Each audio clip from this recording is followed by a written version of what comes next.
ආයුබෝවන් අද මම හදන්නේ කෙකටිය දළු වලින් බැදුමක්. තෙල් දැම්මා කිව්වොත් හරි. කෙකටිය දළු තෙල් දාන්න හදන්නේ. ඉතින් ඒකට මම බෝට්ටු කරවල පොඩි කෑල්ලක් තිබිලා ඒකත් අරගත්තා. ඉතින් ඕගොල්ලොන්ට පේනවා ඇති මෙතන තියෙනවා තක්කාලි කපාගත්ත සුදු ලූණු ටිකක් තියෙනවා, රම්පේ කරපිංචා ටිකක් තියෙනවා, ආමු මිරිස් කරලක් ලූණු ටිකක් එහෙම තියෙනවා.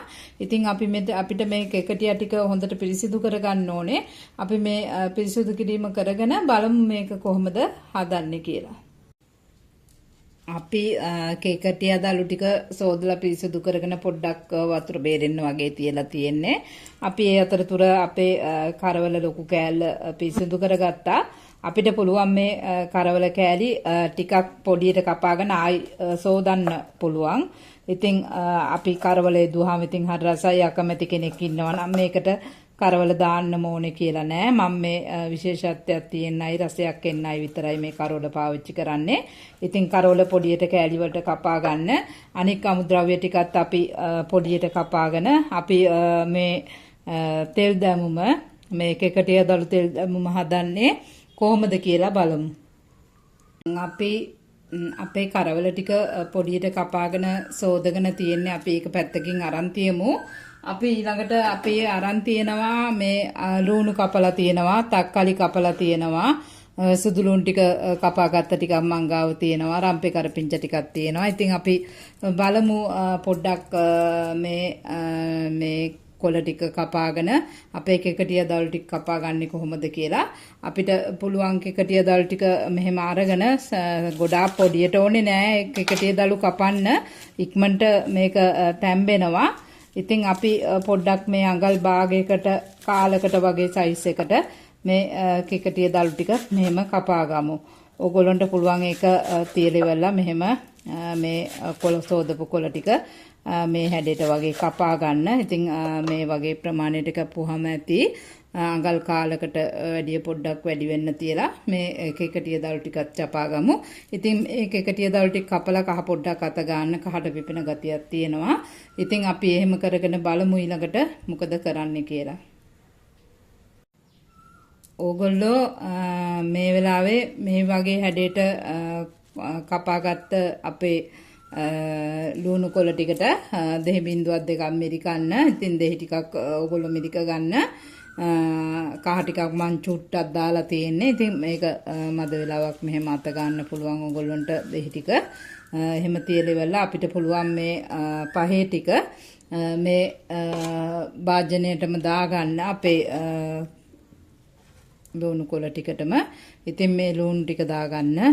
ඊළඟට රම්පේ කරපිංචා තක්කාලි ටික ඔක්කොම සුදු ලුණු පොඩ්ඩක් මේකට දාගෙන අපි මේ පහේ ටික කලවම් කරගෙන අපි බලමු කරවල එකට මොනවද අපි කරන්න කියලා.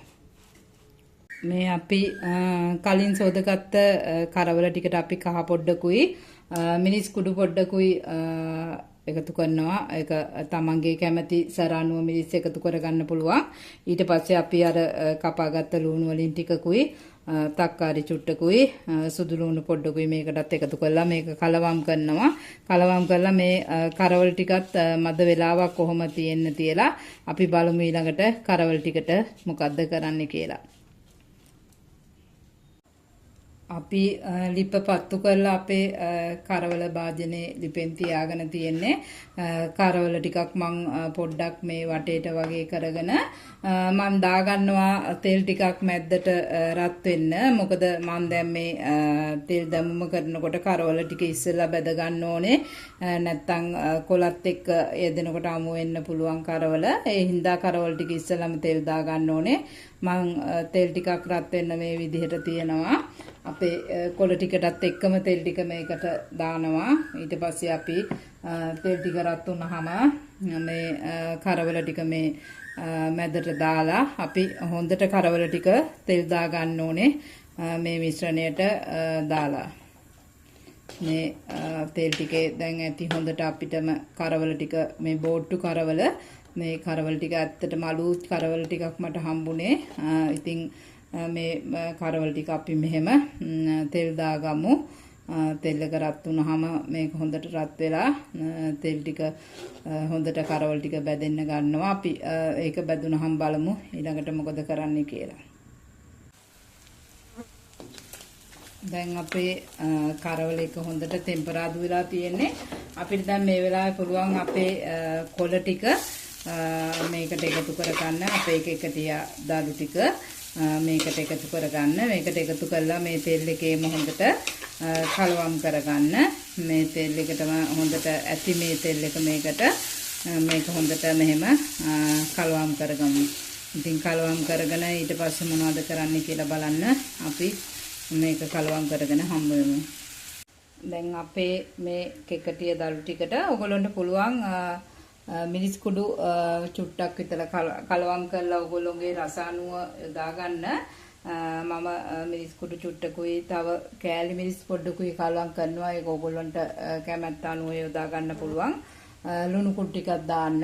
ලුණු කුඩු ටිකකුත් දාලා අපි මේක හොඳට කලවම් කරන්න පුළුවන්. අපිට පුළුවන් මේකට උඹල කඩ කුඩු ස්වල්පයකුත් යොදා ගන්න. ඉතින් ඔයගොල්ලෝ කැමති නම් උඹල කඩ කුඩු ස්වල්පයකුත් මේකට යොදා ගන්න. ඉතින් මේක මෙහෙම කලවම් කළා ලිපේ මැල වුණාට පස්සේ අපිට පුළුවන් මේක ලිපෙන් බාගෙන මේ තෙල් දැමුම පිළිගන්නන්න. ඉතින් මේක ඊටාම රසවත්. ඉතින් අපි බලමු මේක හැදුනට පස්සේ පිළිගන්නලා කොහොමද තියෙන්නේ කියලා. මේ තියෙන්නේ මං හදාගත්ත මගේ රසවත් කිකඩිය දඩු තෙල් දැම්මුවා. ඉතින් ඔයගොල්ලන්ටත් පුළුවන් පොළට ගිය වෙලාවට මාකට් එක ගිය වෙලාවට මේ කිකඩිය දඩු ටිකක් හම්බුනොත් ගෙනල්ලා මේ විදිහට හදලා රස බලන්න. ඉතින් කරෝලත් යොදපු හින්දා ගොඩක් රසයි. ඉතින් ඕගොල්ලන්ට පුළුවන් මේ විදිහට මේ ව්‍යංජනේ හදාගෙන රස බලන්න. ඉතින් එහෙනම් මං තවත් කෑමකින් ඕගොල්ලෝ හමුවට එනකන් ගිහින් එන්න. මං කුක් විච්චයා